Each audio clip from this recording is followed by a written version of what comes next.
रात का सन्नाटा चारों ओर फैला हुआ था।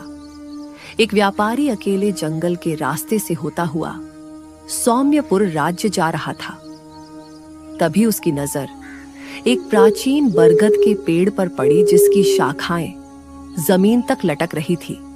चलते चलते मेरे तो पैर जवाब दे गए। क्यों ना इस घने बरगद के वृक्ष के नीचे थोड़ा आराम कर लिया जाए।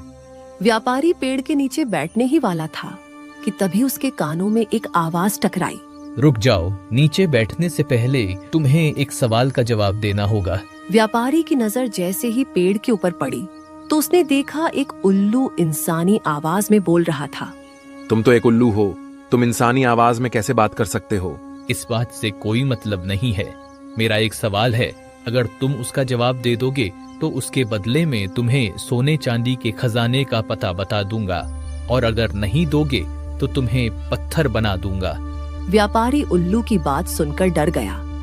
जैसे ही वह भागने को हुआ, वो अपनी जगह से हिल भी नहीं सका। अब तुम यहाँ से मेरे सवाल का जवाब दिए बगैर नहीं जा सकते हो। व्यापारी अपने माथे का पसीना पोंछते हुए बोला। ठीक है, पूछो सवाल।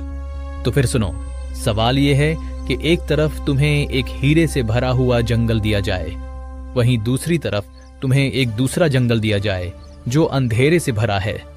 तुम बताओ कौन सा जंगल लेना पसंद करोगे? मुझे नहीं पता था कि तुम इतना आसान सा सवाल करोगे। अरे जाहिर सी बात है कि मैं हीरों से भरा हुआ जंगल लेना पसंद करूंगा।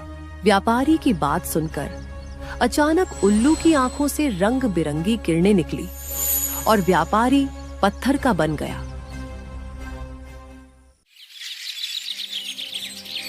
अगली सुबह सौम्यपुर का राजा विक्रम अपने महल के बगीचे में बेचैनी से टहल रहा था कि तभी राजा विक्रम का मंत्री दौड़ते हुए राजा विक्रम के पास आकर बोला। महाराज, कल रात एक और इंसान उस जंगल से लापता हो गया। पहेलियां मत बुझाओ मंत्री, सीधे सीधे बताओ कि आखिरकार क्या हुआ है।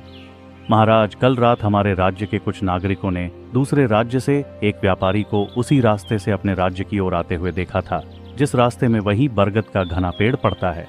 ये सुनकर राजा विक्रम के चेहरे पर चिंता की लकीर दिखाई देने लगी। तुम जाओ, सारे राज्य में ऐलान कर दो कि सभी राज्यवासी मेरे महल के सामने एकत्रित हो जाएं। मैं एक जरूरी घोषणा करना चाहता हूँ। कुछ देर में सारे नगरवासी महल के सामने एकत्रित हो गए। राजा अपने महल की छत पर सभी लोगों से खड़ी होकर बोला। सौम्य नगर के वासियों, आज मैं यह ऐलान करता हूँ कि तुम में से